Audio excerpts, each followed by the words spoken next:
अभी जो चर्चाएं हो रही थी ना कि हर जगह भगवान है, लेकिन हम कैसे लोगों को यकीन दिलाएं? एक यकीन ऐसे दिलाना चाहिए, सबसे पहले आती है मनुष्य की चाल। हम अच्छा 24 घंटे में, आप 24 घंटे में नहीं, 1 घंटे में कितना चल सकते हो? कितने किलोमीटर तक जा सकते हो? 1 घंटे में कितना चल सकते हो? लगभग 5 किलोमीटर, 2 किलोमीटर, है ना? ये आपकी चाल है। दौड़ते जाओगे तो दूरी जल्दी तय कर लोगे, ठीक? पैदल जाओगे तो 1 घंटे में 1 किलोमीटर, और दौड़ते जाओगे तो 1 घंटे में 2 किलोमीटर। ये मनुष्य की चाल आ गई। अब आ गई सिद्ध की चाल। तो एक सिद्ध की कितनी गति होती है? एक सिद्ध की इतनी गति होती है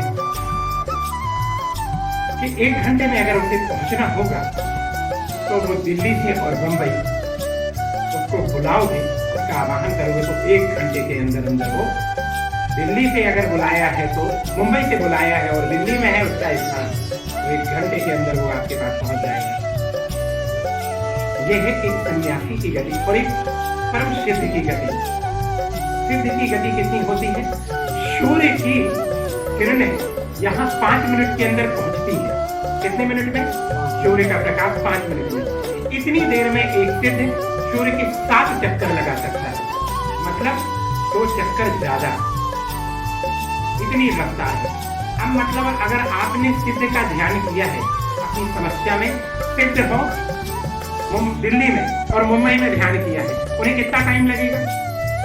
आपके ध्यान करने से पहले वो वहां पर पहुंच चुके हैं। वो जान रहे हैं कि मुझे कोई याद करने वाला है, मुझे पता है। उनकी इतनी तेज गति है। अब जिनकी वो तपस्या करके इतने सिद्ध हो जाते हैं, उनकी गति कितनी है? देवताओं की गति आ गई। तो देवताओं की गति क्या जान पाओगे? समझ लो कि जस्ट डबल कर लो। 14 7 चक्कर लगाएंगे तो देवता कितनी चक्कर लगा सकते हैं? सूर्य के 14 चक्कर। अब इसी प्रकार से देवताओं में जो सर्वश्रेष्ठ है इंद्रदेव, उनकी कितनी गति होगी? 14 का डबल करो, ओके? हनुमान जी की भी गति ले लो। अब उसमें से जो भगवान के केवल एक रोम से उत्पन्न हुए भगवान महादेव से, उनकी गति कितनी है? रातों रात तो उन्हें कमाने कर दिया। उनकी गति की कोई सीमा है? अतुलित बल धामा, उन्हें स्वयं भी नहीं पता कि मुझ में बल कितना है। हनुमान जी को स्वयं नहीं पता कि मुझ में बल कितना है। अब सोचो कि महादेव की बात आती है। अब जब तुम भगवान भोलेनाथ का मंदिर मान लो दिल्ली में बना रखा है और मुंबई में उन्हें याद करो, उन्हें कितना समय लगेगा? तुमने आज उन्हें याद किया और वो 1 हफ्ते पहले से तुम्हारे पास बैठे हुए हैं। उन्हें ये पता है कि मुझे कोई याद करने वाला है 1 हफ्ते बाद। कहने का तात्पर्य कि भगवान की कोई गति नहीं, सर्वत्र व्यापी है। यदि तुम इस फूल के कण से उन्हें जानना चाहते हो तो भगवान है क्या? तुम्हें अगर उन्हें बुलाना है तो ये अंदाज लगा सकते हो कि भगवान को मेरे पास आने में कितना टाइम लगेगा? कितना टाइम लगेगा?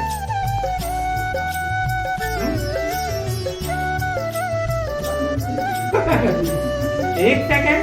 कि वो पहले ही से हर जगह व्यापक है। जो हर जगह व्यापक है उसे तो केवल तुम्हारे बोलने की जरूरत है। इसी प्रकार से ईश्वर जैसे सब जगह व्यापक है, तो हमारा कहने का अर्थ ये है कि अब उस कण में आने में कितना टाइम लगेगा? उस कण में भी भगवान है, पहले से ही है। इससे ये सिद्ध होता है कि भगवान हर जगह, उसकी कोई सीमा कोई गति नहीं। ये सिद्ध हो जाता है कि कण कण में भगवान का वास है। केवल हमारी बुरानी मात्र से नहीं, किसी को अगर सिद्ध करके दिखाना है तो इस प्रकार से सिद्ध करके दिखाओ। भगवान की कोई गति नहीं, भगवान सर्वत्र व्यापक है। लेकिन सिद्ध करके कैसे दिखाना है? जैसे मैंने आपको दिखाया। आप बताओ कि कण में भगवान है कि नहीं?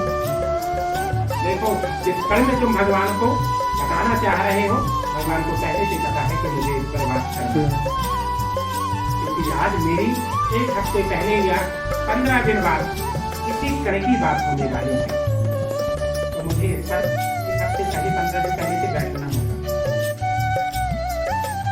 तो देखा जाए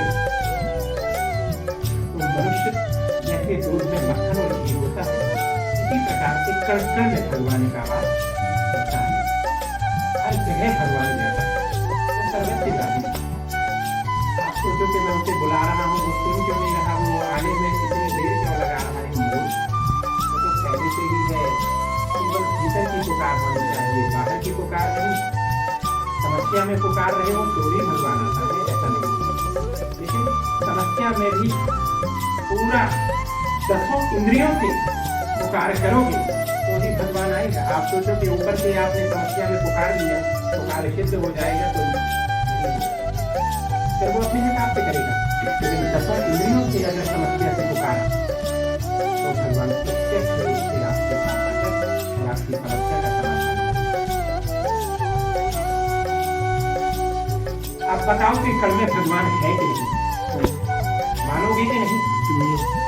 टाइम लगेगा उसको आने में। अभी जितने भी उत्तर दे रहे थे प्रयास